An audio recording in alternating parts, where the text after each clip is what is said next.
Donc, à nouveau, bienvenue à tous. Je laisse la parole à Frédéric. Bien, bonsoir à tous et merci de regarder cette belle conférence plutôt que d'aller profiter des terrasses en cette première journée d'ouverture.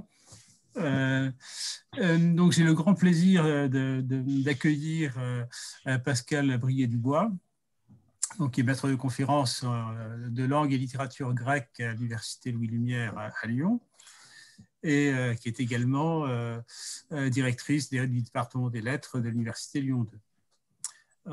Après de brillantes études, d'abord une agrégation de grammaire, une scolarité à l'École normale supérieure, elle a soutenu ensuite une thèse, fait une thèse sur emploi et signification d'une généalogie mythique, l'exemple de la famille royale de Troie d'Homère à Euripide. Puis, en 2017, une HDR, à lire la poésie grecque au présent, Homère, Euripide, Philo, Damos. Donc, on est tout à fait dans le sujet de la conférence de ce soir,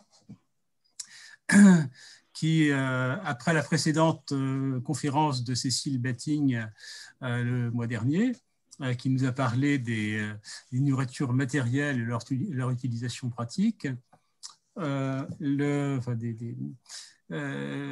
soir, Pascal Briet-Dubois ne va pas nous parler de la nourriture du corps, mais plutôt d'un sujet plutôt aussi passionnant qui est la nourriture de l'esprit. Donc, je lui laisse la parole pour cette conférence, un Parthénon des mots, Euripide et les artistes de l'Acropole.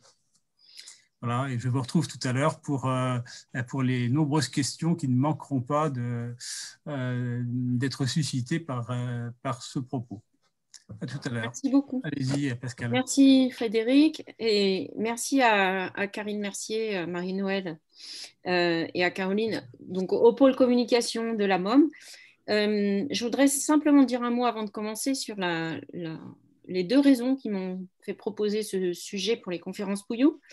La première raison, c'était que il me paraissait important de proposer quelque chose qui donne une place à la littérature dans notre maison, mais à la littérature comme on l'a fait souvent à la MOM, c'est-à-dire de manière très contextualisée, dans un dialogue constant avec l'histoire et avec l'archéologie. La deuxième raison, c'était que la proposition a été faite, donc maintenant il y a 2 ans, au moment où j'avais achevé un beau colloque sur Euripide, grâce au soutien notamment de la HAMO.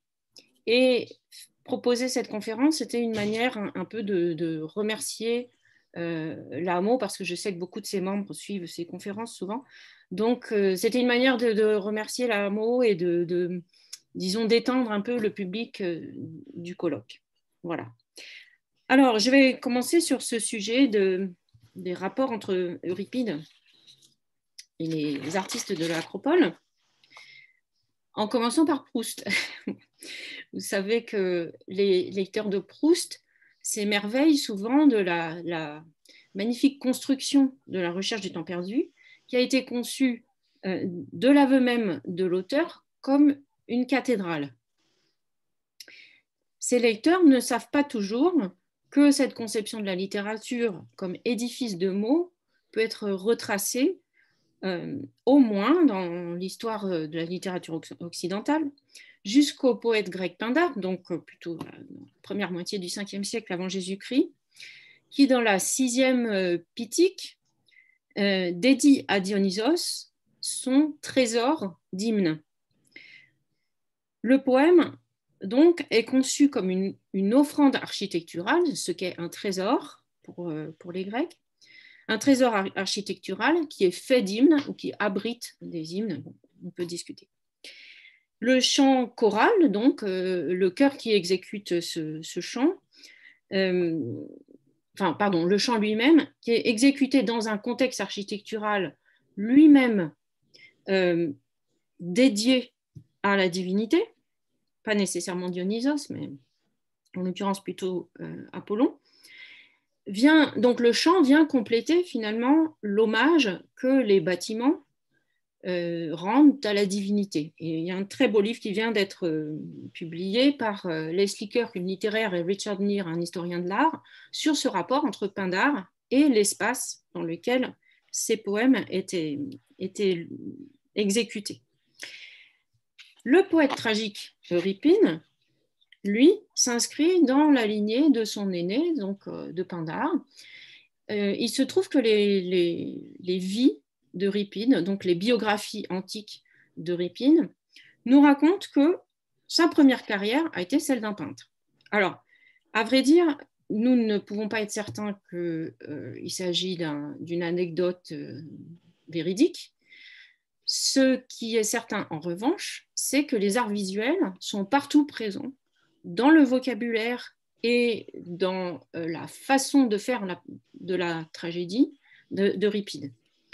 Et ce que je voudrais faire aujourd'hui, c'est essayer de vous montrer, à partir de l'exemple d'une pièce en particulier, donc les Troyennes, qui a été jouée en 415 avant Jésus-Christ, comment cette maîtrise des arts visuels va permettre à Euripide de bâtir en mots un édifice qui vienne rivaliser avec, en l'occurrence, un autre édifice que je crois, c'est ce que je vais essayer de vous montrer, nous pouvons identifier comme étant le Parthénon.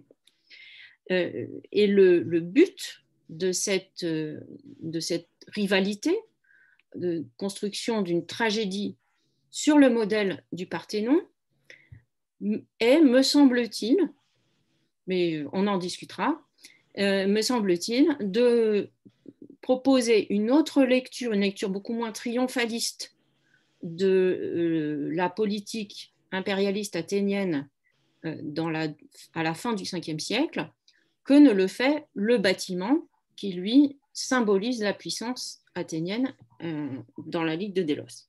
Voilà. Alors, pour vous expliquer un peu comment je vais cheminer, et je vais maintenant partager mon PowerPoint. Je vais donc commencer par l'analyse littéraire, une analyse littéraire, excusez-moi, je ne suis pas au début, une analyse littéraire de la pièce et vous montrer quelle a été ma démarche finalement. C'est-à-dire que je suis d'abord une littéraire, et je ne prétends pas être autre chose qu'une littéraire, même s'il m'a fallu acquérir quelques connaissances sur l'histoire du Parthénon et de l'Acropole, mais le point de départ est vraiment un travail sur le texte. Donc je partirai de là. Et puis ensuite, j'essaierai de vous montrer que quand on s'intéresse à du théâtre, eh bien, il vient forcément un moment où on a besoin de se poser la question de savoir ce qu'on voit, ce que voient les spectateurs. Et à partir de là, il m'a semblé qu'on entrait à partir du moment où on se demandait ce que pouvaient voir les spectateurs, on entrait dans un réseau d'allusions qui n'était plus textuel mais visuel.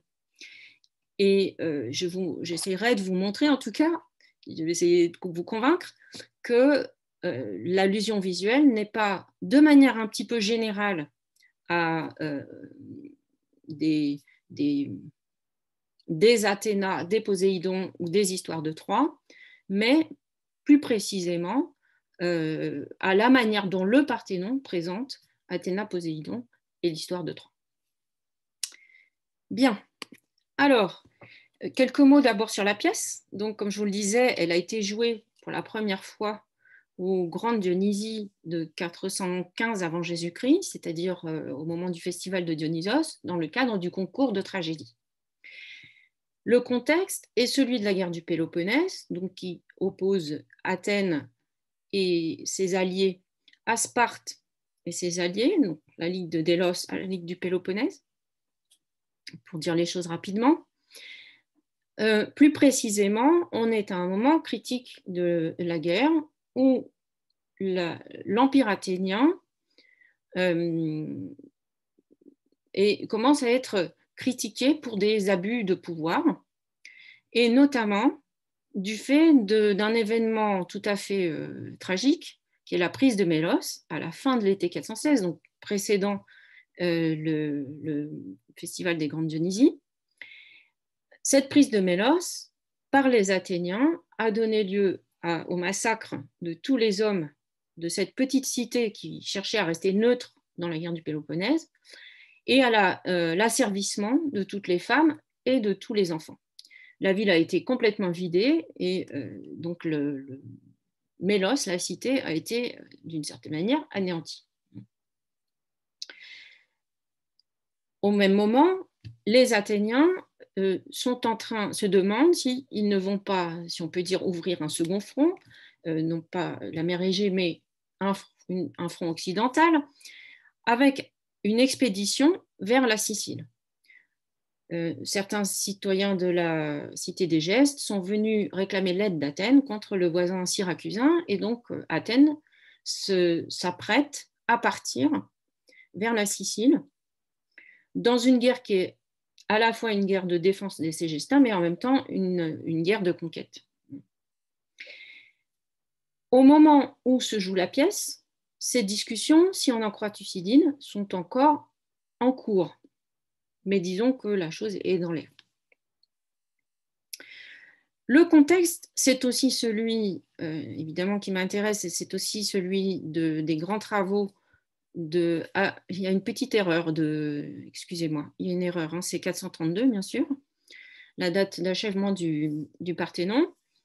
Donc, les travaux qui ont lieu sur l'Acropole, qui ont été commencés par Périclès en 447, le Parthénon est achevé depuis 432, donc depuis une quinzaine d'années, tandis que le temple d'Athéna, l'Érecteion, est en cours de construction. Donc voilà pour quelques éléments de contexte. La pièce se joue dans le théâtre de Dionysos, qui se trouve au pied de l'Acropole, au pied de la pente ouest de la pente sud de l'Acropole. Alors, excusez-moi, là, la photo, c'est parce que c'est toujours agréable d'avoir une photo, et ça donne une idée de ce qu'aperçoivent, de l'ouverture qu'aperçoivent les gens qui sont assis dans les gradins. Bien entendu, il faut essayer de faire abstraction des bâtiments modernes. Mais le problème, c'est qu'il faut aussi faire abstraction, si on peut, des gradins en pierre, puisque à la fin du 5e siècle, on n'en est pas encore à ce bâtiment qui, lui, date du 4e siècle, mais plutôt peut-être à quelque chose qui ressemble à ceci. Alors là, j'emprunte à Jean-Charles Moretti, notre collègue de la MOM, le croquis qu'il a inséré dans son petit ouvrage sur théâtre et société dans la Grèce antique. Donc, à l'époque où Euripide fait jouer la pièce, il est possible qu'on soit dans cette configuration avec des gradins qui ne sont pas encore pérennes, une esplanade où le chœur peut chanter et danser, et un petit bâtiment de scène. Vous le voyez, il est important pour moi, vous le verrez par la suite. Donc un petit bâtiment de scène qui va permettre de définir à la fois un extérieur, un intérieur, c'est-à-dire que les personnages peuvent entrer et sortir de ce bâtiment. Le bâtiment sert de décor, en l'occurrence dans les Troyennes, il représente les tentes d'Agamemnon à la fin de la guerre de Troie. L'espace est aussi défini avec un haut et un bas, puisque les personnages mortels vont plutôt évoluer en bas, tandis que les dieux apparaîtront a priori sur le toit du bâtiment. Alors je suis désolée, mais il y a un micro qui est ouvert et j'ai un peu d'écho. Merci. Pour ce qui est du contenu de la pièce, donc la pièce raconte la toute dernière étape de l'anéantissement de Troie. Nous sommes après la fin de la guerre, tous les hommes troyens ont disparu, sont morts, et les vainqueurs sont en train de se distribuer les dernières femmes de Troie, c'est-à-dire les femmes de la famille royale Hécube, la vieille reine, ses filles, Cassandre, Polyxène, sa belle-fille Andromaque, donc la femme de son fils Hector, et puis Hélène, qui était la femme de Paris. Donc la pièce est structurée d'une manière qui a paru aux commentateurs assez linéaire, c'est-à-dire que le héros des Grecs, Talthybios, vient chercher les femmes une par une, jusqu'au moment final où toutes les femmes vont quitter la scène, et c'est donc l'exil ultime pour l'ensemble de la communauté troyenne. Une surprise, une péripétie dans cette pièce, c'est le meurtre d'Astyanax, donc le fils d'Hector et d'Andromaque, dont la mort n'est décidée qu'au milieu de la pièce. Pour le reste, cette distribution des femmes de Troie a été annoncée d'emblée dans le prologue, un prologue où l'on voit apparaître deux divinités, Poséidon et Athéna. Donc Poséidon raconte ce que va être la pièce, cette distribution, et il se lamente sur la fin de Troie, parce que dans les Troyennes, il apparaît comme l'allié de Troie. Il se lamente de cette défaite qu'il a subie face à Athéna, qui, elle, est l'ennemie juré des Troyens. Mais voilà qu'Athéna arrive et se plaint des impiétés commises par les vainqueurs, donc par les Grecs, lors de la prise de Troie, les viols, le meurtre de Priam, le roi de Troie, dans le sanctuaire de Zeus. Donc différents actes qui ont retourné contre eux la bienveillance d'Athéna. Enfin, plus exactement, Athéna n'est plus bienveillante envers les Grecs. Elle veut au contraire que Poséidon s'allie à elle pour châtier les vainqueurs. Donc la pièce est orientée par deux choses. D'une part, ce départ en servitude des femmes de Troie et la catastrophe qui attend les vainqueurs une fois qu'ils auront quitté la terre de Troie, puisque Poséidon et Athéna leur préparent un retour funeste. Alors, quand on analyse la pièce en tant que littéraire, on va bien sûr s'intéresser à toutes les figures qui, dans le texte, vont signaler l'anéantissement, enfin signifier plutôt l'anéantissement de la cité. Donc les thématiques de la mort, de la servitude, de l'incendie, la question de l'impiété des vainqueurs, tout ça, c'est ce qu'on va étudier d'un point de vue thématique dans la pièce. C'était beaucoup fait. Et ces figures, elles peuvent être aussi tout à fait dramatiques, c'est-à-dire qu'on peut constater, par exemple, l'absence totale des personnages masculins troyens sur la scène, alors que la pièce des Troyennes a été jouée comme ça se faisait, comme troisième pièce d'une trilogie, et dans la première pièce de cette trilogie apparaissaient tous les héros troyens qui, cette fois, dont on ne peut que mesurer de fait l'absence dans les Troyennes. Donc voilà, quand on étudie la pièce, si vous la lisez, on est très sensible à ça. On regarde comment dans la répartition entre la parole et le cœur intervient la lamentation, l'expression du deuil, etc. Ce qu'on constate, et Nicole Laureau a beaucoup travaillé là-dessus, c'est que c'est une tragédie du deuil, c'est une tragédie qui prend en bien des endroits le contre-pied de la célébration épique des guerriers. Et ce contre-pied se fait par le jeu sur les genres poétiques. La tragédie intègre, mais de manière tragiquement ironique, les genres de l'épopée, donc de l'épopée où on célèbre les héros au moment de la guerre, le genre de l'épinicie, qui est la célébration des vainqueurs, donc Pindare est l'un des représentants, mais aussi le genre de l'oraison funèbre athénienne, qui est un type de discours que les Athéniens délivrent au moment où ils honorent les soldats tombés pour la patrie. Donc, tous ces renversements du point de vue du genre au sens littéraire du terme, permettent de dire que c'est une tragédie qui construit le deuil par opposition à cette célébration. Ce renversement ne se voit pas seulement dans ce rapport entre le chant lamentatif et les discours de célébration. Il se voit aussi beaucoup plus généralement dans toute une série de thématiques. Le renversement de fortune est un thème qui traverse la pièce. Le renversement de l'alliance divine, Athéna, je vous l'ai dit, devenant, après avoir été l'allié des Grecs, devenant leur pire ennemi. Le renversement des vainqueurs et des vaincus, c'est-à-dire qu'il y a toute une série de figures qui font que le sort des Troyens annonce celui des Grecs, et de figures où on voit bien que, comment dire, le sort des Troyens est un avertissement, en fait, par rapport à la gloire que les vainqueurs pensent avoir gagnée avec leur victoire.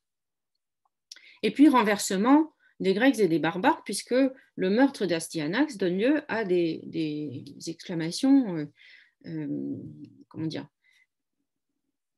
indignées de la part d'Écume, qui reprochent aux Grecs de se comporter comme des barbares. Or, cette opposition grec-barbare, normalement, est celle qui oppose les Grecs aux Troyens. Les Troyens sont considérés comme des barbares. Mais dans leurs actions, les Grecs, dans la pièce, en sacrifiant Polyxène, en sacrifiant Astyanax notamment, se comportent comme des barbares. Le dernier point que l'on peut repérer dans le texte, c'est le rapport avec Athènes, avec l'Acropole et avec les Panathénées. C'est-à-dire que, bien que le drame soit troyen et que les personnages qui sont mis en scène soient ceux de la guerre de Troie, l'image d'Athènes est partout présente, à la fois à travers la divinité Athéna, qui est la divinité évidemment tutélaire d'Athènes, la mention des fils de Thésée, roi d'Athènes, qui ont participé à l'expédition, donc ils font partie des vainqueurs, mais aussi la mention de l'acropole de Troie, dans un contexte où, je vous l'ai montré sur la photo, les spectateurs sont assis au pied d'une acropole. Lorsque, je vais revenir un tout petit peu en arrière, lorsque Poséidon, debout sur le bâtiment ici, se lamente sur l'acropole qu'il voit lui, et sur cette acropole fumante de Troie, il est clair que pour les spectateurs qui ont la colline, leur propre acropole dans le dos, la superposition se fait assez naturellement, si vous voulez. C'est-à-dire que, d'une certaine manière, Troie se superpose à ce décor naturel que forme l'acropole athénienne. Le dernier point très important pour mon propos, c'est la question des Panathénées. Dans le premier chant du chœur, qui raconte la prise de Troie, ce sac de Troie, enfin cette entrée du cheval de Troie dans la ville est présentée sur le modèle de la procession des Panathénées. Les Panathénées, c'est donc la grande fête nationale, on dirait aujourd'hui, enfin, d'une manière un peu anachronique, c'est la grande fête de la cité d'Athènes, célébrée une fois par an, en l'honneur d'Athéna, cérémonie pendant laquelle on apporte à la déesse différentes offrandes. Alors, d'abord, on fait monter jusqu'à l'acropole un bateau de bois monté sur des roues qu'on accompagne, et ce bateau, vraisemblablement, transporte un voile, un péplos, qu'on va ensuite offrir à la divinité, à la statue de la divinité. Le tout se fait dans une ambiance très festive, on en reparlera tout à l'heure. Mais l'entrée donc du cheval de Troie dans le chant du chœur, dans le premier chant du chœur, est présentée sur ce modèle, le cheval étant comparé explicitement à un bateau monté sur des roues. L'atmosphère de liesse est exactement celle d'une procession. Le cheval est apporté comme offrande à Athéna. Et au terme de la nuit où l'on offre ce cheval à Athéna, une fois que le massacre des Troyens a eu lieu, la divinité a les pieds baignant dans le sang, comme c'est le cas à la fin des Panathénées, après le grand sacrifice qui lui est offert. Il s'agit d'une hécatombe. Donc, il faut imaginer qu'on tue une centaine de bovins. Pour la divinité, ça fait beaucoup de sang. Et cette image tout à fait sanglante de la divinité baignant dans, dans le sang des Troyens, elle rappelle certainement visuellement quelque chose aux Athéniens. Donc, vous voyez, dans le texte, on peut déjà repérer tout ça. Maintenant, si on s'intéresse à la manière dont la pièce est mise en scène, et c'est ça, moi, qui m'a fait faire vraiment, je crois, le saut, c'est-à-dire quand on commence à se poser la question, après, par exemple, les travaux de Oliver Taplin, de ce que c'est que la pièce dans la performance, c'est-à-dire au moment de la représentation. Eh bien, on se rend compte que on a un prologue, je vais revenir un tout petit peu en arrière, un prologue divin où on va voir apparaître deux divinités, Poséidon et Athéna. Ces deux divinités vont apparaître ici sur le toit du bâtiment avec des attributs, des attributs de costume qui permettent aux spectateurs de les reconnaître. Ces attributs, ce sont les mêmes que ceux que l'on trouve sur toutes les représentations figurées. Donc pour Athéna, très vraisemblablement, le casque, l'égide, tous ces éléments guerriers qui permettent de l'identifier, peut-être l'olivier. Pour ce qui est de Poséidon, sans doute le trident et la barbe qui indique son âge, qui indique que c'est un dieu adulte. Donc, d'un point de vue visuel, Poséidon et Athéna, quand ils apparaissent au théâtre, ici en hauteur, peuvent correspondre, si vous voulez, à des représentations figurées qu'on trouve sur les frontons. Et le couple que forment Poséidon et Athéna est en Attique un couple fréquent, puisque, vous le savez sans doute, Poséidon et Athéna se sont disputés la possession de la région d'Athènes, selon la mythologie athénienne. Et cette dispute a abouti à la victoire d'Athéna. Alors ici, c'est là que, si vous voulez, le texte et la question de la référence visuelle se rejoignent et s'éclairent l'une l'autre. Parce que le texte, il y a une innovation chez Euripide, c'est cette histoire de Poséidon allié des Troyens. Si on en croit Homère, Poséidon est l'ennemi juré des Troyens. Il est donc l'allié d'Athéna. Mais Euripide, et c'est la seule source qui présente le mythe de cette manière, Euripide fait de Poséidon l'allié des Troyens et non pas des Grecs. Ce qui fait de lui l'ennemi d'Athéna, ou le rival du moins d'Athéna. Autrement dit, Euripide transforme le mythe de manière à le rapprocher du mythe athénien. Il transforme le mythe troyen, il s'éloigne de la tradition homérique pour se rapprocher de la tradition athénienne qui veut que Poséidon et Athéna se soient opposés. Donc, visuellement, voilà une occasion de plus d'ancrer ce drame troyen dans un contexte athénien et de montrer qu'il y a un lien entre ce qui se joue sur la scène et la réalité athénienne. Le texte va plus loin, nous confirme dans cette idée que nous sommes bien à Athènes, mais il va même préciser où à Athènes, puisqu'il est fait mention du cheval de Troie et du nom que ce cheval recevra dans les générations ultérieures. Ce nom, c'est le cheval d'Oureios. Or, le cheval d'Oureios, eh bien, c'est un cheval athénien, ou plus exactement, c'est une représentation athénienne du cheval de Troie, qui se trouvait sur l'acropole, dont nous avons conservé la base, et nous en avons une description chez Pausanias. Donc nous savons que ce cheval représentait, le cheval de Troie, des fenêtres, et dans ces fenêtres, on repérait les héros athéniens qui avaient participé à la guerre de Troie. Autrement dit, la représentation la mention du cheval nous transporte, si vous voulez, mentalement sur l'acropole, là où se trouve la base, la statue du cheval.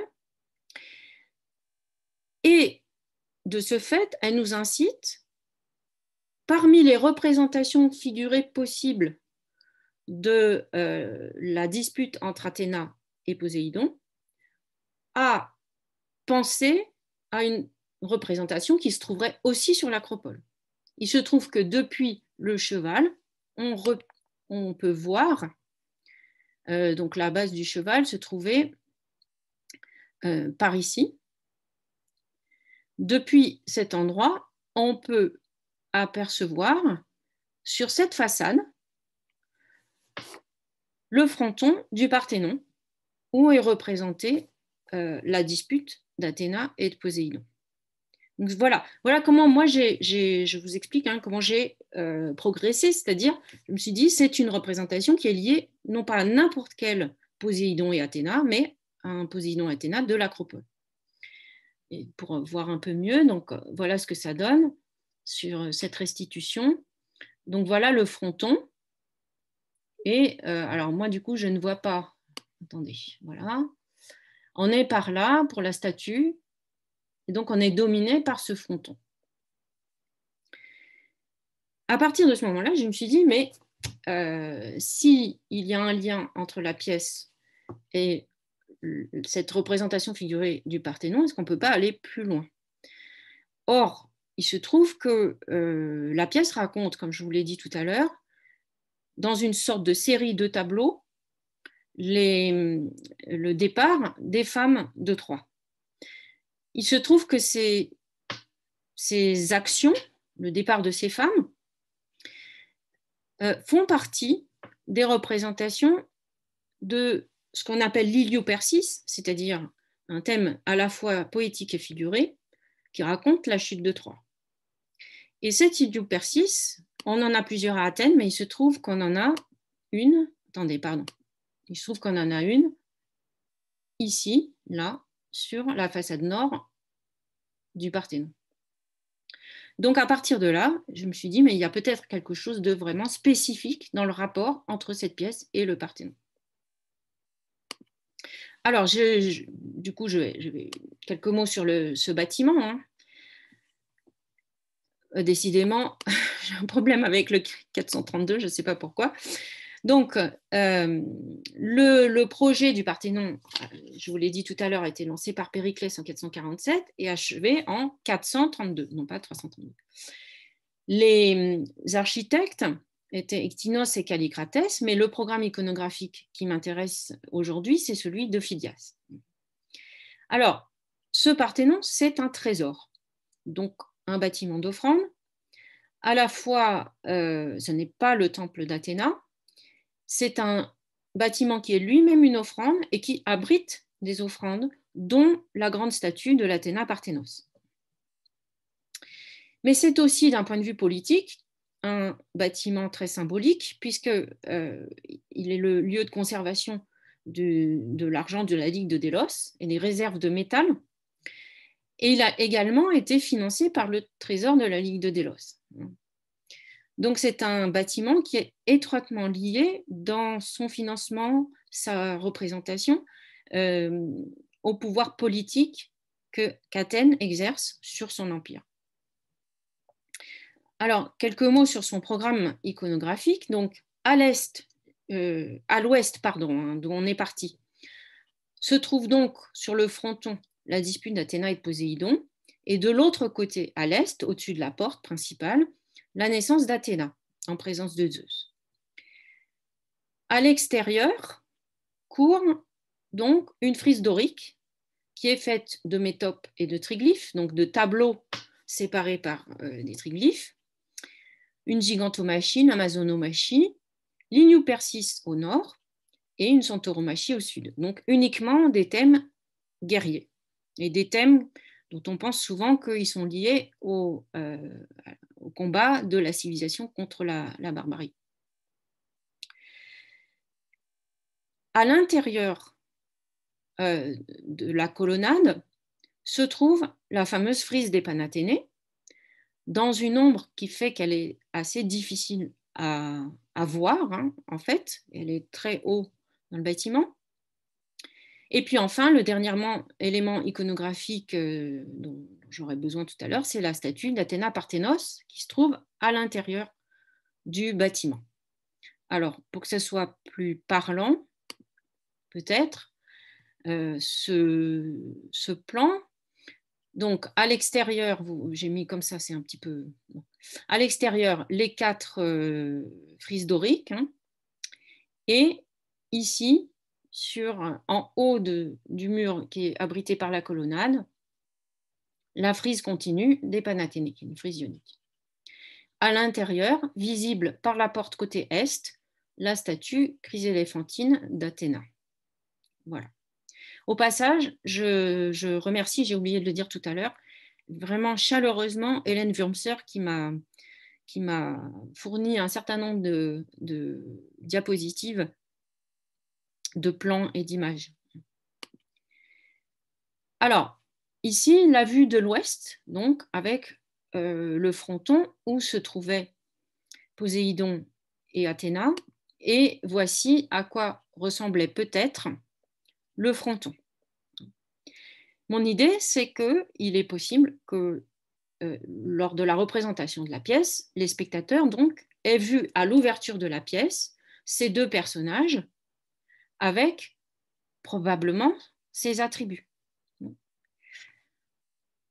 Alors, une fois qu'on pose cette hypothèse que la pièce a quelque chose à voir avec le programme iconographique, non pas de n'importe quel bâtiment ou de n'importe quel fronton représentant Athéna et Poséidon, ou n'importe quelle frise représentant l'Inu-Persis, mais vraiment un rapport avec le Parthénon. Voilà ce que ça donne si je mets l'un en face de l'autre. Dans la structure dramatique des Troyennes, je vais donc trouver Poséidon, Athéna, etc. Et j'ai remis différents éléments qu'on trouve au cours de la pièce.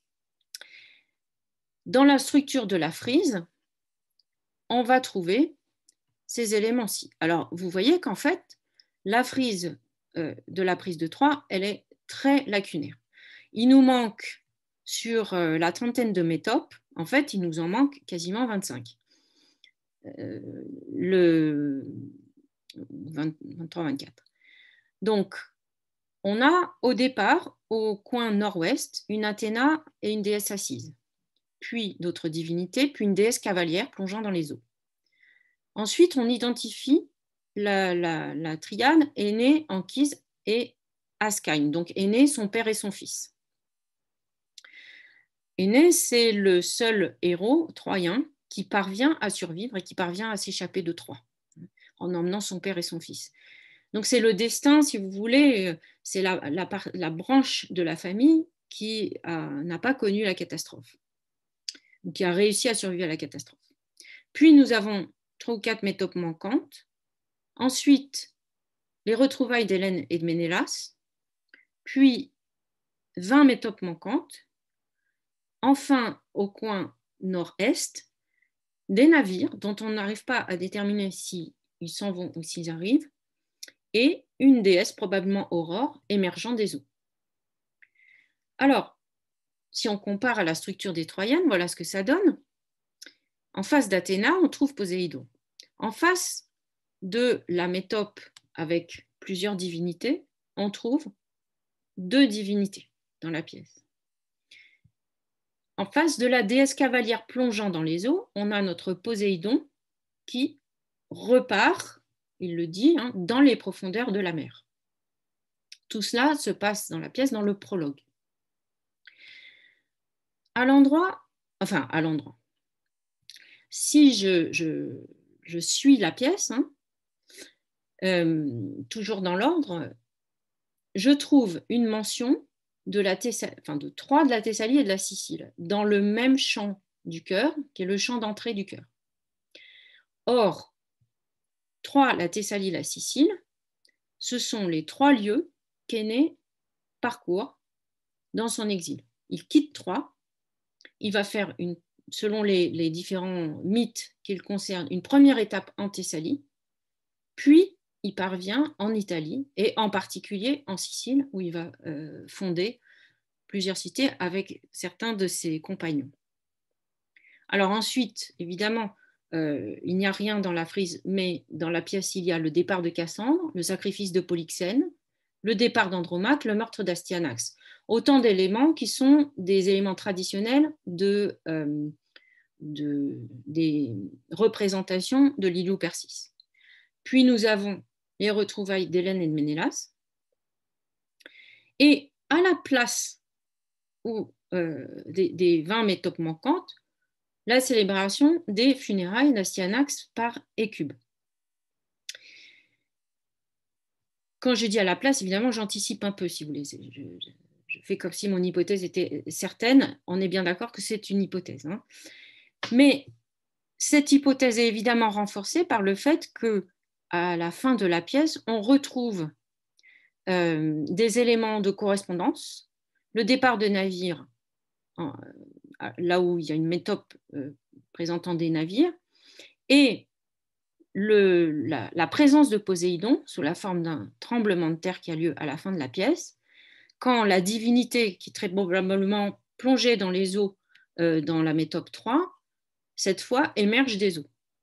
Donc on aurait le retour de Poséidon dans la pièce qui correspondrait aux 2 actions de cette divinité plongeant et émergeant des eaux. Donc, si vous voulez, là, il semble qu'on ait une forme de parallélisme, bien que ce parallélisme, on a plusieurs points de convergence, si vous voulez, hein. Donc quand même 1, 2, 3, 4, 5 points de convergence par rapport, 4 points de convergence au début de la frise, puis un point de convergence ici avec Hélène et Ménélas, et 2 points de convergence avec les 2 dernières métopes. Bien entendu, une grande inconnue, c'est les 20 métopes manquantes. Mais ce qui est intéressant, c'est que la célébration des funérailles d'Astyanax par Hécube n'est pas un thème de l'Iliou-Persis. Ce n'est pas normalement un thème qu'on voit représenté. Donc, cet écart peut-être entre la pièce et la poursuite de la frise dorique est peut-être significatif. Je continue. Maintenant, là, comme je vous l'ai dit tout à l'heure, il y a 2 frises sur le Parthénon et la pièce fait aussi, me semble-t-il, référence à la frise continue des Panathénées, mais de manière plus discrète. Et il me semble que d'une certaine façon, Euripide ici fait la même chose que le bâtiment. Dans le bâtiment, nous avons une frise très visible, qui est la frise dorique, et une frise moins visible, qui est la frise ionique à l'intérieur, dans l'ombre, en hauteur. La tragédie, me semble-t-il, de la même manière, joue sur ce qui est évident, c'est-à-dire il s'agit d'un drame troyen, et sur le sens, le second degré, si vous voulez, de signification, que le spectateur attentif est censé percevoir grâce à une série d'indices. Et ce sens second, c'est qu'en fait, il y a une correspondance entre le drame troyen et le drame athénien. Ou plus exactement, entre la cité de Troie et la cité d'Athènes, entre ce qui arrive aux Troyennes et ce qui arrive aux Athéniens. Alors, quels sont les rapports entre la frise des Panathénées et les Troyennes? Donc, un rappel d'abord sur la frise des Panathénées.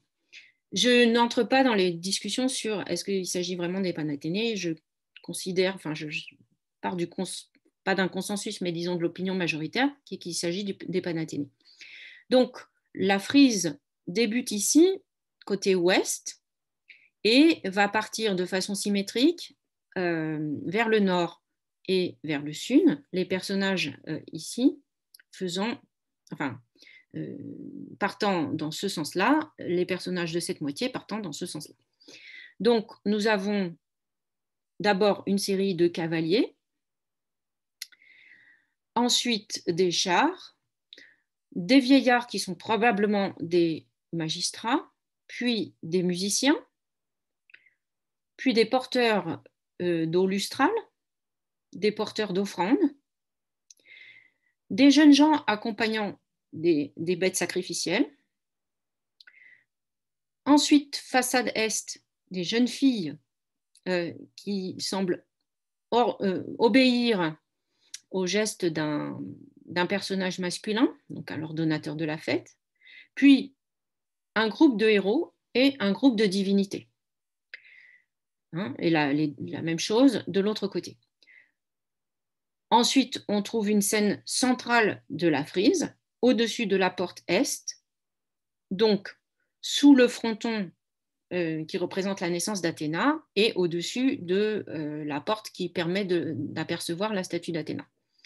Sur cette scène, on le verra, donc il est question de la remise du péplos, probablement, à Athéna. Voici quelques photos donc, des cavaliers en procession. Ici, des porteurs d'hydrie. Là, des jeunes gens qui accompagnent les bêtes sacrificielles. Et j'en viens donc, même exercice, à la question des rapports possibles entre la structure de la frise et la structure dramatique des Troyennes. Et là, c'est vraiment très frappant, c'est-à-dire qu'on va trouver des correspondances dans l'ordre du déroulement de la pièce qui correspondent à l'ordre de déroulement de la frise. Au défilé de cavaliers au galop peuvent correspondre dans le prologue aussi bien les héros cachés dans le cheval de Troie, donc ce sont des cavaliers cachés si vous voulez d'une certaine manière, que Poséidon, qui est le dieu Hippios, donc le dieu de ces cavaliers aristocratiques athéniens. Deux cavaliers barbus se détachent dans le défilé de cavaliers, probablement les hipparques.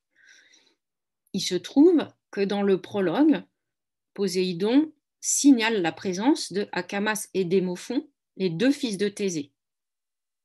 Thésée lui-même, très lié à Poséidon, puisque c'est son fils, et aux chevaux. Ensuite, vous avez dans la frise les chars.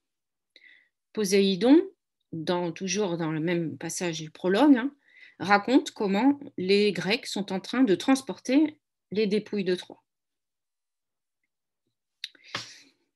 Puis viennent dans la frise les vieillards, qui sont sans doute des magistrats, donc des archontes. Et là, vous avez dans la pièce une partie du prologue entièrement dédiée à Hécube, avec un monologue et une monodie, c'est-à-dire un chant, un solo, si vous préférez, d'Hécube. Puis vous avez, les musiciens, et c'est le moment où Hécube va constituer le chœur des Troyennes, le chœur va entrer en scène, Hécube constitue ce chœur et le chœur chante. Ensuite, vous avez les porteurs d'eau lustrale. Les captives, dans leur premier chant, leur chant d'entrée, se décrivent elles-mêmes comme des porteuses d'eau en Grèce. c'est-à-dire qu'elles anticipent sur leur servitude et elles s'imaginent porter l'eau des Grecs lorsqu'elles auront perdu la liberté et lorsqu'elles seront parties en exil. L'autre chose, l'élément suivant, ce sont les porteurs d'offrandes qui portent des offrandes sur des plateaux. On se demande s'il s'agit de fruits ou non. Alors, là, bon, les captives, il se trouve que les captives imaginent les moissons thessaliennes, imaginent également, mentionnent également les couronnes remportées par les jeunes gens en Sicile. Donc, dans cette manière que les captives ont de se projeter, si vous voulez, dans leur exil en Grèce, elles font allusion à différentes richesses de la terre grecque.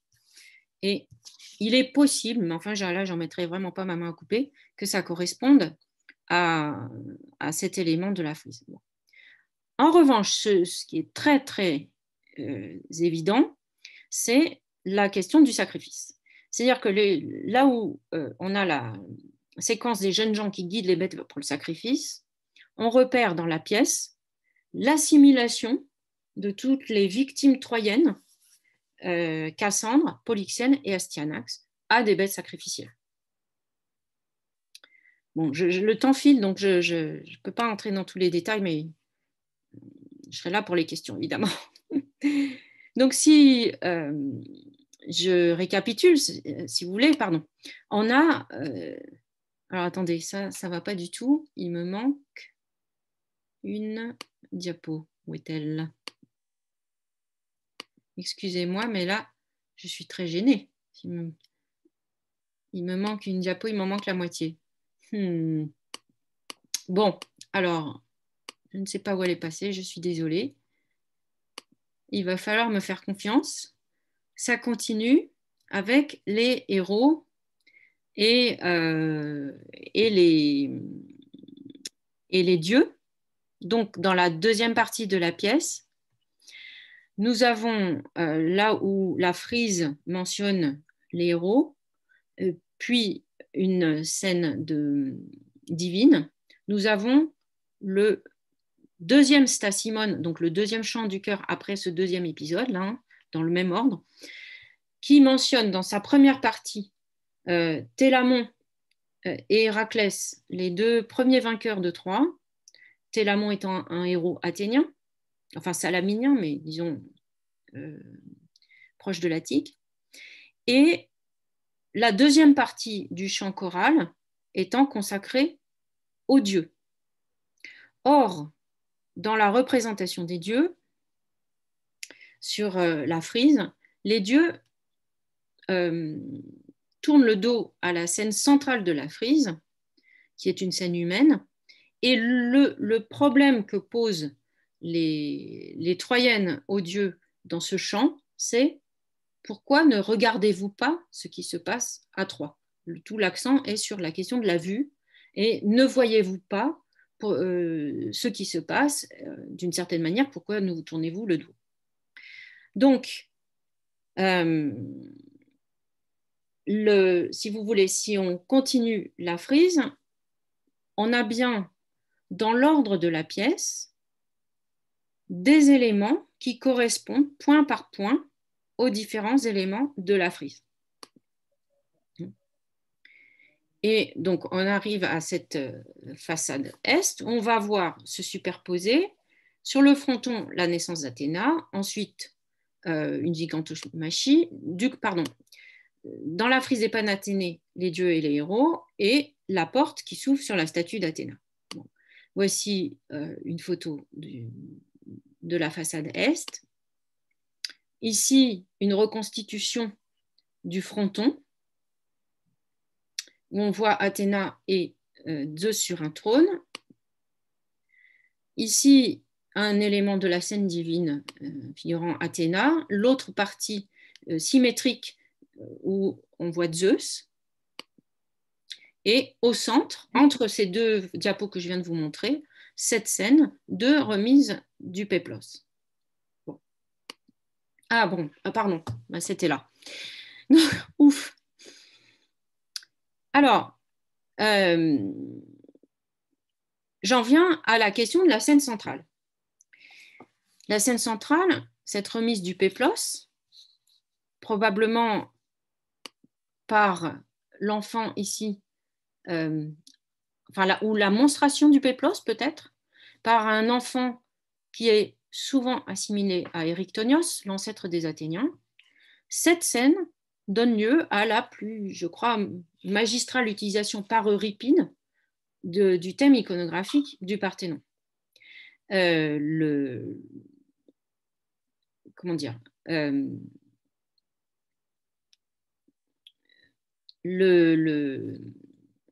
excusez-moi, j'ai été distraite par... j'ai oublié de couper mon téléphone.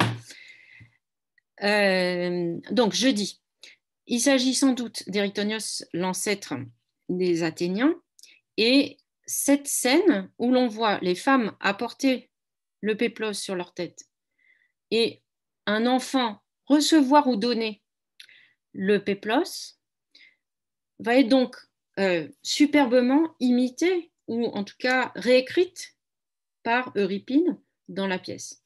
En effet, après ce parallélisme qui s'est déroulé jusqu'à la fin de la pièce, c'est-à-dire la partie qu'on appelle l'Exodos, vient le moment où Écume récupère le corps de son petit-fils Astyanax qui a été tué dans le bouclier d'Hector, dans le bouclier de son père, qui va lui servir de cercueil. Écume se livre à une longue lamentation et finalement va accomplir les gestes des funérailles en demandant aux femmes de Troie d'aller chercher dans la tente d'Agamemnon des péploi, donc des voiles, pour venir en parer l'enfant qui est mort. Et elle va déposer ces péploi sur l'enfant pour l'envelopper afin qu'il ait une sépulture décente.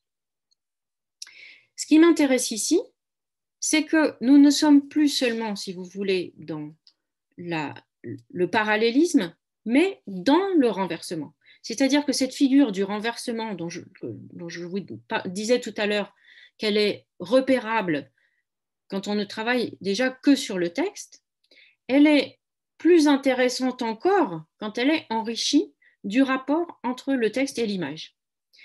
Parce que tout ici converge, toutes les différences entre ce qui arrive aux Troyennes et ce qui se passe dans la célébration des Panathénées, tout va ici converger. C'est-à-dire que on a vu les jeunes filles de Troie et le petit Astyanax être accompagnés par des gardes grecs comme des bêtes sacrificielles. Or, évidemment, le sacrifice humain est une impiété. C'est-à-dire qu'il y a bien parallélisme avec la frise, mais il y a détournement, évidemment, et subversion de ce qui se passe normalement dans les Panathénées. Au lieu de la célébration, il se passe quelque chose d'horrible et d'impie. Eh bien, ici, avec le détournement de cette image-ci, le renversement se poursuit puisque l'enfant qu'on va voir en scène n'est pas debout comme celui-ci, capable d'entrer en communication avec un personnage plus âgé qui est là. Mais c'est l'enfant mort, couché dans le bouclier de son père, et sur lequel se lamente une personne âgée qui est sa grand-mère. Et cette grand-mère se lamente en disant « Nous n'allons pas pouvoir avoir la communication que nous aurions dû avoir. La transmission entre toi et moi est coupée. » C'est-à-dire qu'elle se lamente sur le fait qu'ils ne pourront plus jamais échanger de paroles, sur le fait que l'ordre normal, le cours normal des choses est inversé puisque ce n'est pas lui qui l'enterrera, mais c'est elle qui doit l'enterrer, etc. Donc, l'enfant couché sur la scène, si je ne me trompe pas dans mon hypothèse, à la fois évoque cet enfant debout et en même temps, ce que le spectateur est censé percevoir, c'est évidemment le contraste entre les deux. Or, cet enfant, si c'est bien Éryctonios, l'ancêtre des Troyens, ce que le contraste révèle, c'est que l'enfant troyen est traité exactement au rebours de la manière dont l'enfant athénien est traité. Et ça aussi, c'est un élément qu'on trouve dans le texte lui-même, puisque certains aspects l'annonce, par exemple, du meurtre d'Astyanax renverse une proclamation que l'on fait à propos des orphelins athéniens. Donc, toute cette figure du renversement est identique à l'intérieur du texte et entre le texte et l'image. Le dernier élément, c'est le rapport avec ce qu'on voit en bas de la façade, c'est-à-dire ce qu'on aperçoit par la porte, c'est-à-dire la grande statue d'Athéna. Et ici, l'élément déterminant, ce n'est plus le péplos, le voile, c'est plutôt le bouclier. Ce bouclier d'Athéna qui symbolise sa puissance, mais aussi la manière dont elle protège la cité, puisque vous le voyez ici dans la copie de la statue, le bouclier abrite un serpent. Ce serpent, c'est Éryctonios. C'est Éryctonios sous une autre forme. Autrement dit, cette représentation du bouclier abritant Éryctonios, c'est la symbolisation du fait qu'Athéna protège la cité, protège les Athéniens, de la même façon qu'Hector protégeait les Troyens jusqu'à ce qu'ils soient tués, et de la même façon que les Athéna protègent ou protégeaient plutôt dans la pièce les Grecs pendant la guerre de Troie. Donc, le rapport ici entre le bouclier d'Athéna et celui d'Hector, il est très fort. Ce sont deux divinités gardiennes finalement d'un peuple.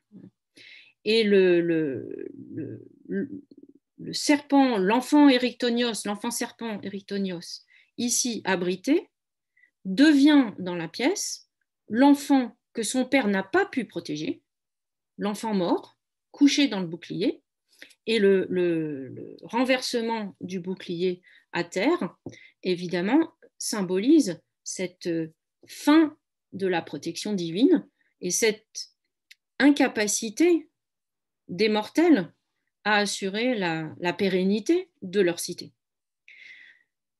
Alors, bon, j'en ai fini, si vous voulez, là, avec la question de ce parallèle. Comment l'interpréter? C'est évidemment la question la plus importante. Il me semble que ce que Euripide cherche à faire, c'est en fait proposer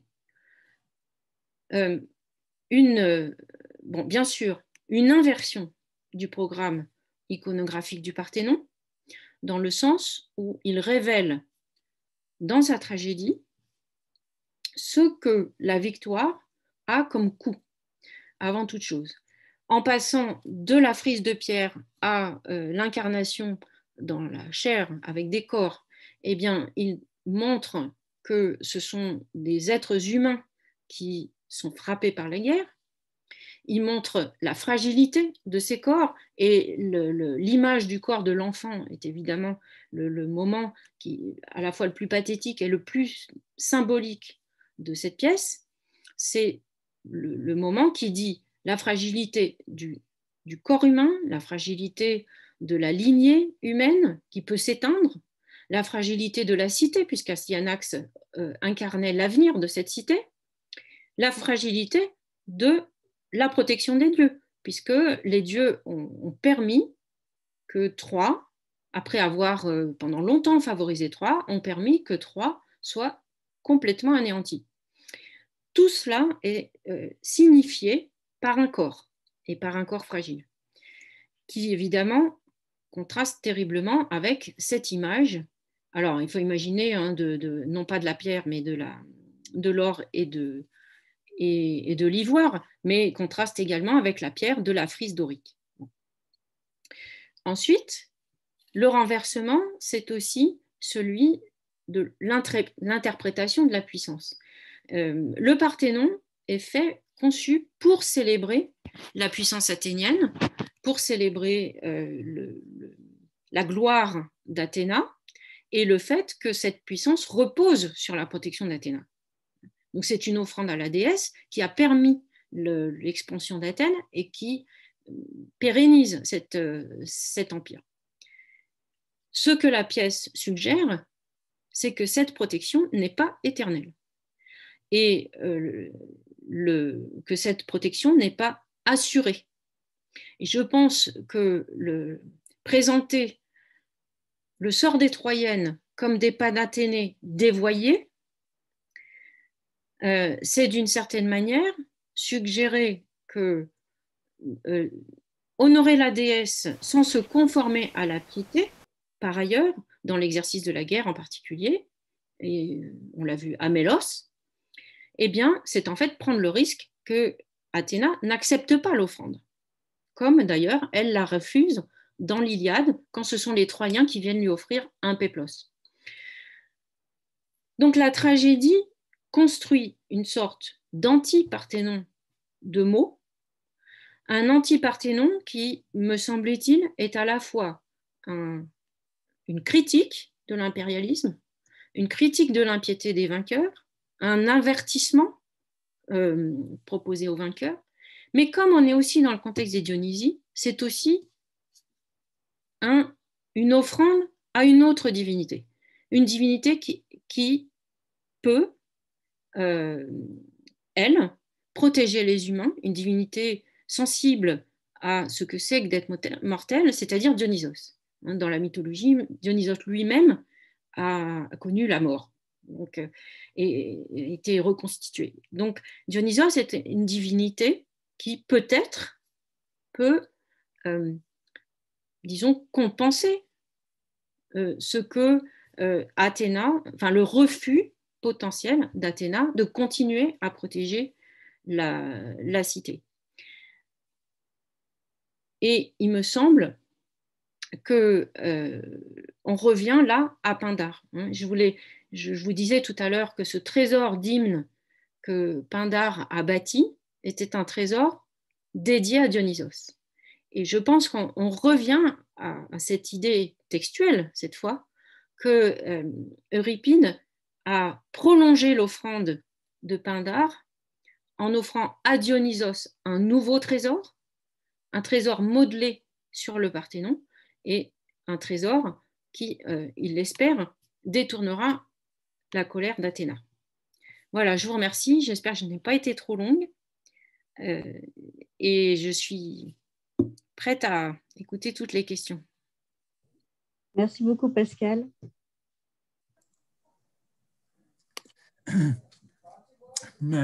Eh bien, merci beaucoup pour cette passionnante conférence sur un rapprochement finalement peu courant entre texte et illustration, iconographie. Je branche mon ordinateur, ce qui me dit que ma batterie est faible et ça va se couper. Bon. Alors, donc, je pense qu'il y a quelques questions, soit en direct, soit par écrit. Alors, je ne vois pas pour l'instant. Non, pour le moment, rien par écrit. Je peux peut-être réagir à ce que vous venez de dire.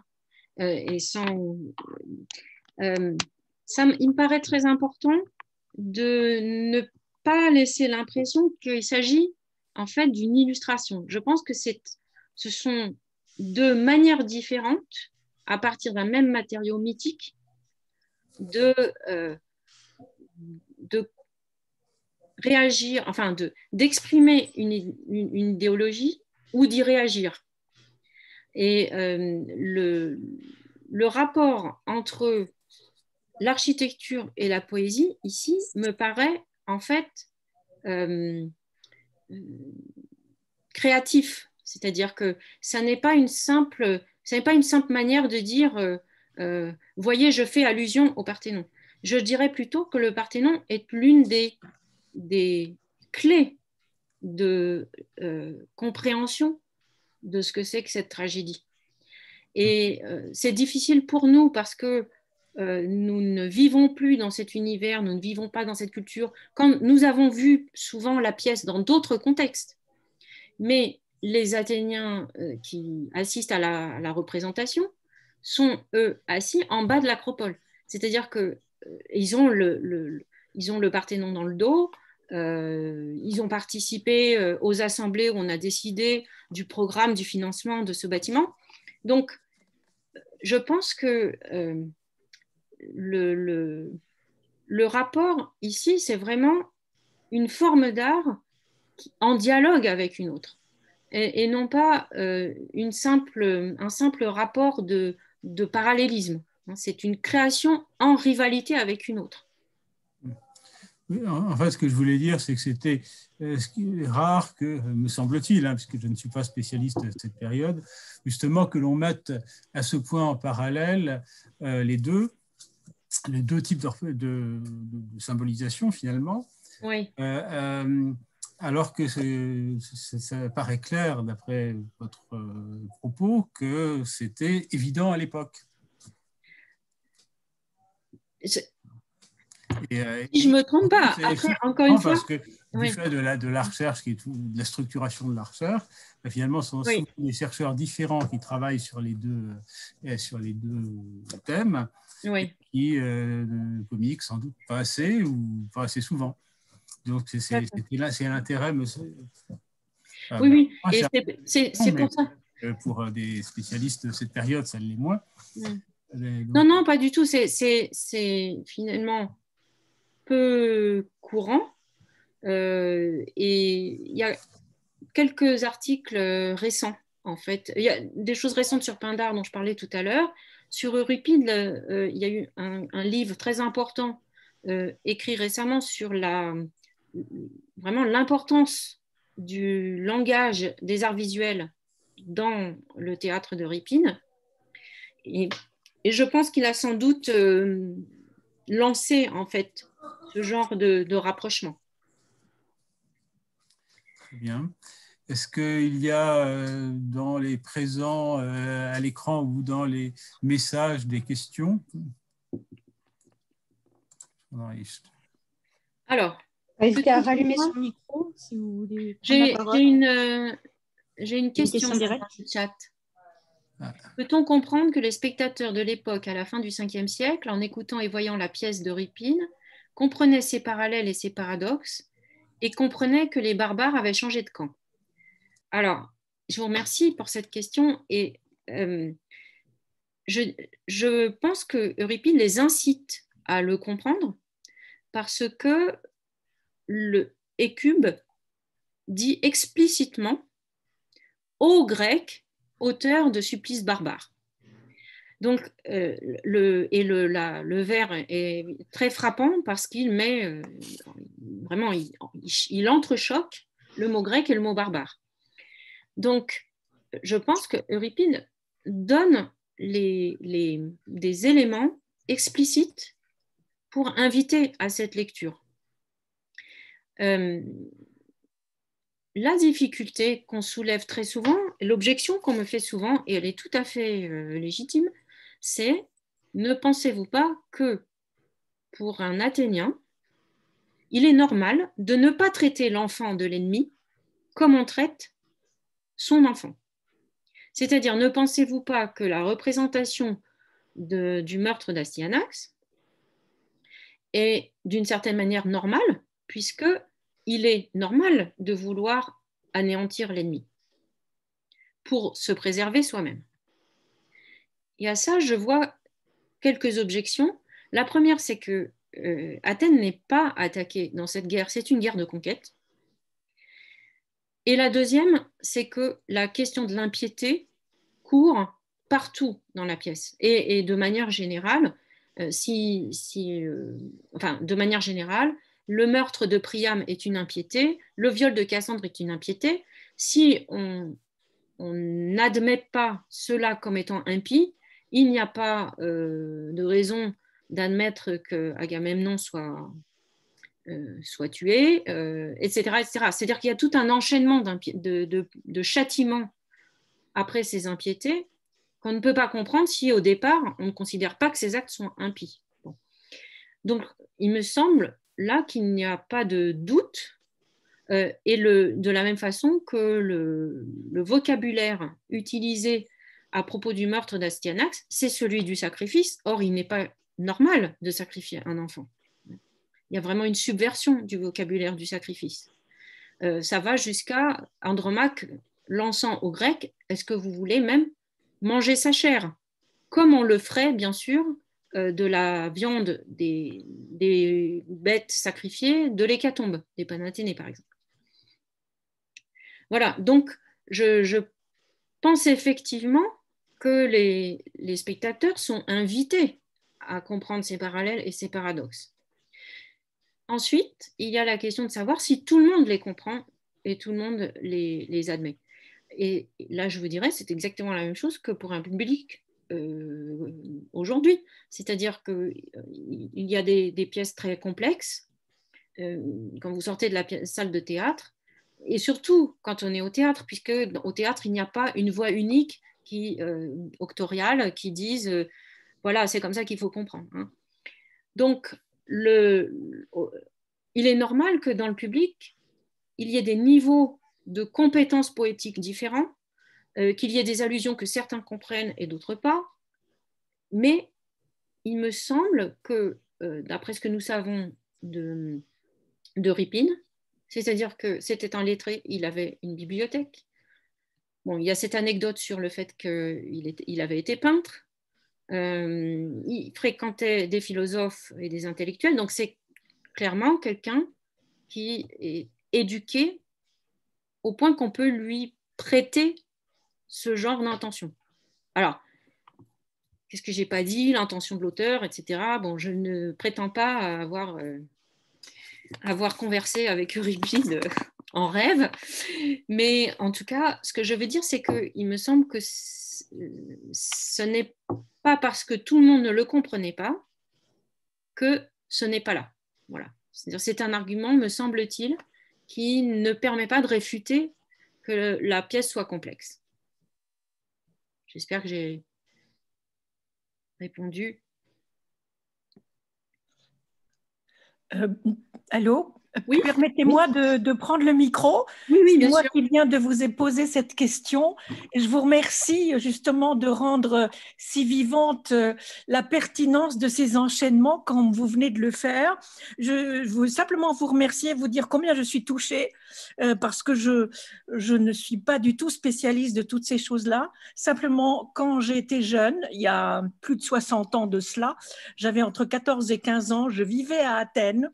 Et j'ai assisté à des pièces données, pas à Athènes, mais plutôt à Delphes, et puis aussi à plusieurs pièces comme ça qui sont restées complètement dans mon souvenir.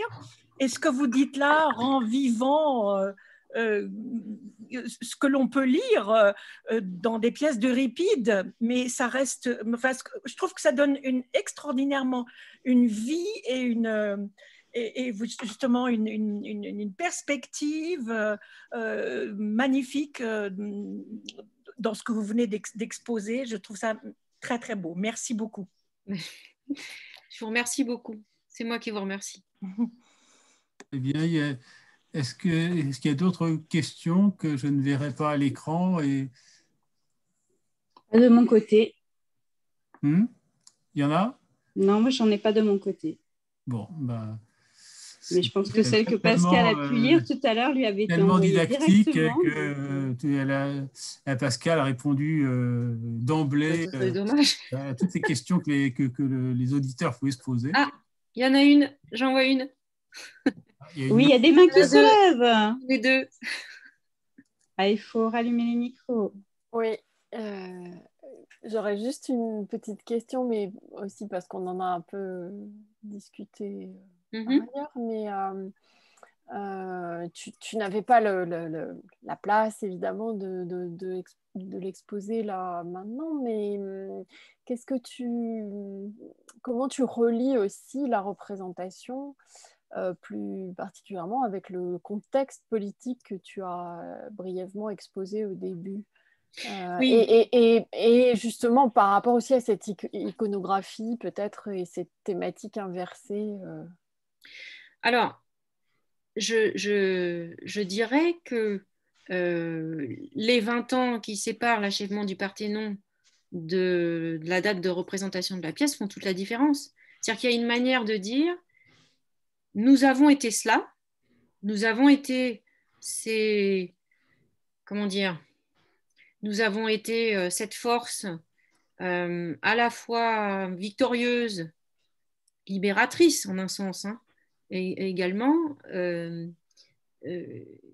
mais aujourd'hui, nous en venons à des actions qui ressemblent dramatiquement à celles des vainqueurs de Troie, et nous en venons à des impiétés qui peut-être vont nous valoir un sort identique. Moi, je le comprends comme ça. Je le comprends comme ça. Et je pense que quand on voit la place que Mélos, l'épisode de Mélos, a eu ensuite dans la dégradation de l'image d'Athènes. Au IVe siècle encore, on le voit là dans le texte d'Isocrate que je travaille en ce moment, ça se voit. Un des principaux reproches qu'on fait aux Athéniens et l'exemple, le paradigme qu'on donne de leur abus de pouvoir, c'est Mélos. Donc, il me semble que là, on a vraiment une tragédie qui est faite pour répondre à un contexte immédiat, et à un contexte immédiat dans lequel Athènes peut-être est en train de s'aliéner la protection de sa propre divinité polyade. Ou en tout cas, c'est ce que suggère, me semble-t-il, la pièce. Parce que j'ai surtout parlé, par exemple, dans le parallélisme avec la statue, j'ai surtout parlé de l'enfant, du serpent Erichtonios et de son rapport avec Astyanax, mais il y a l'autre élément. Et qui est-ce qu'on a à la place d'Athéna?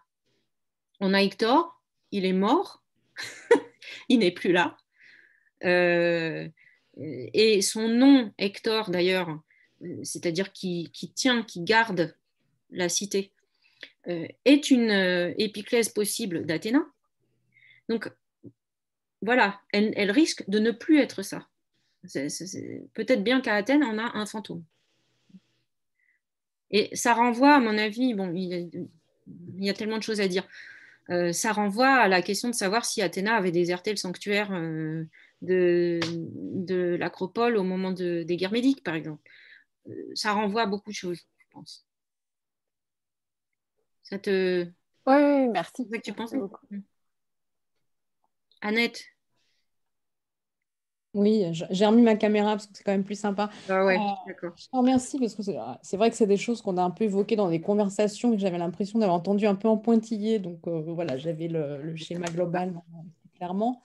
Je m'interrogeais en t'écoutant parce que je suis assez convaincue par la démarche et je trouve que c'est très intéressant sur la manière dont on ne pourrait pas appliquer le même questionnement et le même type d'analyse à propos de l'Érecthéion, qui est précisément le bâtiment qui est en construction à ce moment-là. Absolument. Et le temple d'Athénapolias, c'est là qu'on apporte le péplos. Absolument. Alors, et c'est aussi les lieux où il y a les vestiges de la dispute entre Athéna et Poséidon. Tout à fait. Surtout le troisième point, je finis là-dessus, je te promets, je te laisse parler, mais moi, c'est ce qui m'a vraiment allumé une lampe dans la tête, c'est qu'en fait, il y a une frise sur les rectéiones, d'eux-mêmes, et on ne sait pas ce qu'elles représentent. Je ne sais pas si tu as regardé un peu ce qu'il y a. Peut-être la guerre contre les Éleusyniens. On ne sait pas trop. En tout cas, il y a des femmes, il y a des chars. Je sais. Voilà. Je sais bien. Tu as cherché toi aussi de ce côté-là. Tout à fait. Alors, tout à fait. Ce qui me fait privilégier le Parthénon, c'est le rapport au bouclier. Ça, c'est sûr. Mais, et là, évidemment, je n'avais pas le temps, la pièce ne se termine pas exactement au moment où Hécube finit d'ensevelir Astyanax. La pièce se poursuit avec un grand comos, c'est-à-dire une lamentation des Cubes et des Troyennes, et l'incendie de Troie. Il se trouve que dans le comos, il est question de Poséidon, de Zeus foudroyant, du héros Priam, de temples cette fois, incendiés. C'est-à-dire que je pense que la fin de la pièce pointe vers l'Érectéion. Ouais. Je pense que vraiment que la fin de la pièce pointe vers l'Érectéion. Ce qui me fait penser en fait que la pièce est une sorte de parcours qui mime les Panathénées en fait, le parcours des Panathénées. On commence au début, à l'entrée du sanctuaire avec le cheval d'Oréos. On continue, on voit le fronton du Parthénon, le fronton ouest, la frise nord, la frise est, la façade est. Mais on poursuit, et on poursuit avec Zeus, donc le temple de Zeus est entre le Parthénon et l'Érectéion, avec l'évocation du mort Priam, c'est-à-dire l'équivalent troyen d'Érecté, d'une certaine manière. Enfin, en tout cas, une figure royale de Troie. Et là, je pense vraiment qu'effectivement, la fin se passe, si on peut dire, la fin du parcours, c'est l'Érectéion, avec la question de savoir si Athéna va répondre ou pas. Oui, et il y a toute la thématique à la fin de la pièce sur est-ce que les dieux vont entendre les prières ou pas. La réponse, c'est un tremblement de terre, donc Poséidon entend la prière,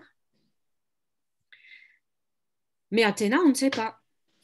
Ou plus exactement, ce qu'on sait, c'est qu'elle a annoncé au début de la pièce que la réponse serait catastrophique pour les Grecs. Voilà. Donc, il me semble là que... Mais ça, c'est très compliqué parce que les Panathénées, c'est clairement un thème qui est dans la pièce. C'est un thème qui court sur le Parthénon, mais c'est aussi un parcours dans tout le sanctuaire. Donc, ce qui est... Je pense qu'il joue sur les deux. Ouais. Et qu'un autre principe de composition, c'est en fait l'imitation du rituel lui-même. Voilà, ça commence à être plus compliqué. Ce n'était pas le sujet du jour. Mais je pense qu'il y a différents principes de composition, des principes strictement dramatiques, un principe de parallélisme avec le Parthénon et un principe d'imitation du parcours des Panathénées. Je pense que c'est ça en fait. Ouais, d'accord, je te remercie. Alors, Sabine me demande une autre question que j'ai souvent. Est-ce que c'est une pièce, c'est pas seulement moi d'ailleurs, est-ce que c'est une pièce prémonitoire du désastre de Sicile? Il ne s'agit pas de transformer Euripide en devin, mais si on en croit Thucydide, il y a déjà au moment où les Athéniens discutent de l'opportunité d'une expédition, des Athéniens qui sont très méfiants, qui pensent que c'est une imprudence, qui pensent que la cité n'a pas les forces, etc. Donc, à mon avis, il est comme d'autres. C'est peut-être plus l'expression d'une inquiétude.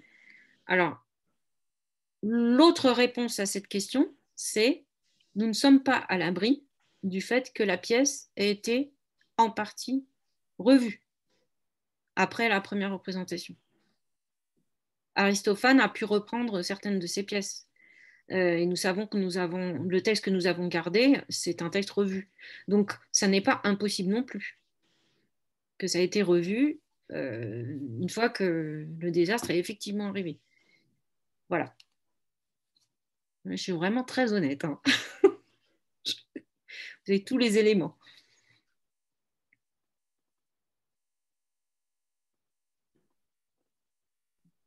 Je peux juste, Pascal, juste je une dernière question. Je me souviens plus du tout. Il a gagné le prix ou pas? Pas du tout. Oui, ça sentait pas bon. Non, pas du tout. Ça leur a pas plu. Ça leur a pas plu. Je vois une nouvelle main Oui. levée. Catherine. Oui, Pascal, d'abord dire que j'étais très contente de t'entendre enfin depuis le temps de la tragédie. Tu as fait le lien donc entre les Troyennes et donc le site de l'Acropole et le Parthénon. Mais est-ce que du coup c'est une spécificité selon toi des Troyennes ou est-ce que tu as vu d'autres liens entre des pièces et la réalité architecturale du Oui. lieu? Alors, il y a un article qui va tout à fait dans le même sens sur Lyon d'Euripide. Alors, Lyon, c'est un petit peu plus, comment dire, on s'est posé des questions sur ce rapport avec les arts visuels plus tôt, parce qu'il y a une description du temple de Delphes qui ne correspond pas à ce qu'on connaît du temple de Delphes. Donc, parmi les hypothèses, le fait de déceler des éléments athéniens, voilà, c'est une hypothèse qui a du succès et qui a été récemment bien développée. Je pense que, comme je le disais tout à l'heure, ce livre de Mary Stieber là, sur Euripide et le langage de l'art, en fait, il a encouragé en fait ce type de réflexion, dans le sens où il dit Euripide sait absolument de quoi il parle. Quand il dit triglyphe, c'est notre première source, Euripide, pour le mot triglyphe, par exemple. Il sait absolument de quoi il parle. Il n'y a aucun doute là-dessus. Donc, comment dire, très certainement, on n'a pas encore tout vu de ce qu'on peut voir. Il y a une autre pièce qui a probablement joué sur ça, c'est l'Éricté. Mais sauf qu'on n'en a que des morceaux. Voilà. Et la peinture, demande Sabine, et la peinture de Polygnote, c'est sûr qu'il y a des choses. Et au départ, quand j'ai pensé que la pièce pouvait peut-être faire référence à des arts visuels, c'est vrai que dans le Théséion d'Athènes, il y a cette frise de Polygnote, donc une autre Iliopersis. Et d'ailleurs, il y a un article sur Polygnote et les Troyennes. Maintenant, il me semble qu'il y a trop d'éléments convergents qui nous mettent sur l'Acropole pour qu'on puisse dire c'est Polygnote. Voilà. En tout cas pour cette pièce. Ensuite, même chose, je pense que ce sont des types de recherches qu'il faut développer. Et à partir du moment où on les développe pour Euripide, il faudrait les développer pour d'autres. Enfin, voilà.